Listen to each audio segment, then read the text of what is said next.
కర్ణుడు ద్రౌపదితో కనీసం సభా మర్యాద లేకుండా నీచంగా అశ్లీలంగా మాట్లాడుతూ ఇలా అన్నాడు. ఇక నువ్వు దుర్యోధనుడికి అతడి పరివారానికి సేవ చేసుకుంటూ జీవితం గడుపు.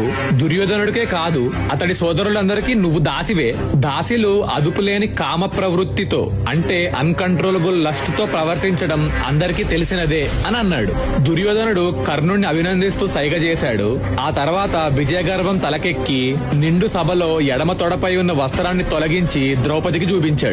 అది చూసిన భీమసేనుడి కళ్ళు అగ్నిగోళాలయ్యాయి. ఆ కోపంలో ఇలా అన్నాడు, దుర్యోధన, ఇప్పుడు నువ్వు చూపించిన నీ తొడని యుద్ధంలో గదతో విరగ్గొడతాను. అలా చెయ్యకపోతే నా పూర్వీకులు పొందిన పితృలోకాలు నాకు లభించకుండా ఉండుగాక అని భీముడు ప్రతిజ్ఞ చేశాడు. ఆ ప్రతిజ్ఞ చేసిన వెంటనే వినాశనాన్ని సూచించే అనేక భయంకరమైన శకునాలు కనబడ్డాయి, వినబడ్డాయి. ఆ శబ్దాలు విని గాంధారి భయపడింది.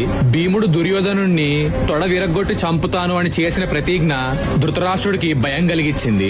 అప్పటిదాకా కామ్గా కూర్చున్నవాడు నోరిప్పి ఇలా అన్నాడు, దుర్యోధన, నువ్వు పరమ మూర్ఖుడివి.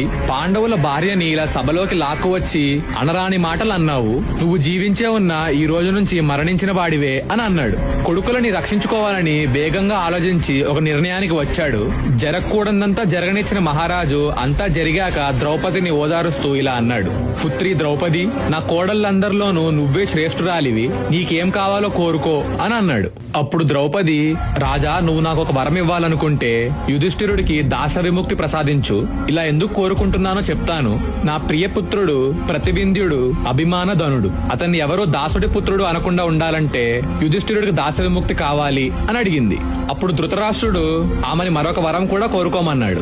అప్పుడు ద్రౌపది, రాజా, భీమార్జున నకుల సహదేవులకు వారి ఆయుధాలతోనూ రథాలతోనూ కూడా దాస విముక్తి కలిగించు అని అడిగింది. ఆ తర్వాత ధృతరాష్ట్రుడు ఆమెని మరొక వరం కోరుకోమన్నాడు. అప్పుడు ద్రౌపది, రాజా, మితిమీరిన ఆశ ఎవరినైనా ధర్మం తప్పి ప్రవర్తించేలా చేస్తుంది. నేను 2 వరాలు తీసుకున్నాను, నాకవి చాలు. నా భర్తలు ఏదో కారణం వలన ఆపదలో పడ్డారు. ఇప్పుడు వాళ్ళు స్వతంత్రులు. వారు ధర్మాన్ని అనుసరించి అభ్యుదయం పొందుతారు అని చెప్పి సున్నితంగా వరాన్ని తిరస్కరించింది. అప్పుడు కర్ణుడు ఇలా అన్నాడు,